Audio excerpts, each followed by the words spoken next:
சித்திரை 1ஆம் நாள் தமிழருடைய தமிழ் புத்தாண்டு தினத்தை ஒட்டி தமிழராகிய நாமெல்லாம் இங்கே போட்டிருக்கக்கூடிய அற்புதமான தினத்தினை கொண்டாடும் வகையிலே தொன்மையான கலையை ஆடி பாடி அண்ணாமலை கைதல ஓடி போடுவது உள்ள வினைகள் என்று திருமுறைகள் கூறுகின்றன.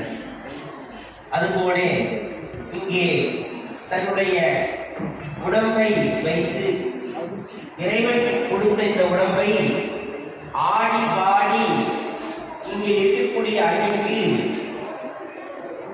அற்புதமான நடனத்தை நிகழ்த்திய இசை கலைஞர்களுக்கும் நடன கலைஞர்களுக்கும் இங்கே போட்டிற்குரிய ஒரு அற்புதமான ஒரு நினைவு பரிசினை திருக்கோயிலுடைய சார்பாக சரவணன் என்ற திருநாமத்தை தாங்கிய அன்பர் இவர்களுக்கெல்லாம் ஊக்குவிக்கமாக ஒரு பரிசினை அளிக்க வேண்டும் என்று ஒரு 2 தினங்களுக்கு முன்பு கூறினார்கள். கட்டாயம் அந்த குழந்தைகளுக்கும் கலைஞர்களுக்கும் நான் கொடுத்து விடலாம் அப்படின்னு உறுதியாக சொன்னாங்க.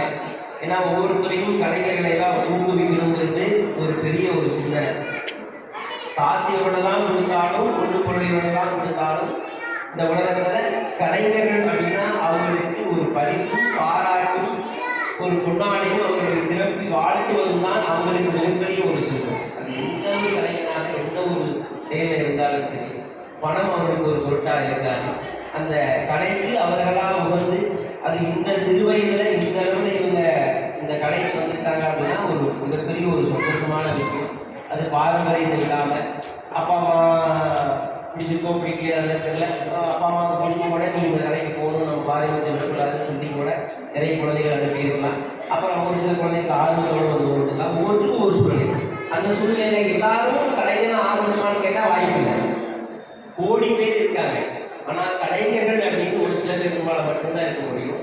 அப்படி அந்த கலைஞர்கள் அப்படிங்கிறவங்க இறைவனுக்கு சமமானவர்கள்னு நாட்டிய சாஸ்திரத்தில் கூறப்படுது. அது எந்த கலையாக இருந்தாலும் அதுதான் கூத்து பேரு தமிழ். அந்த வகையில் இந்த மண்ணுக்குரிய ஒரு கூத்து அப்படின்னா இந்த கம்பத்து ஆட்டம், ஒயிலாட்டம், மயிலாட்டம், பள்ளிக்கும்மி இது போன்ற பல்வேறு நடனங்கள் எல்லாம் இங்கே போற்றி விளங்கப்படுகிறது. அதில் இன்றைய அளவிலே கம்பத்து ஆட்டம் ஆடிய கலைஞர்களுக்கு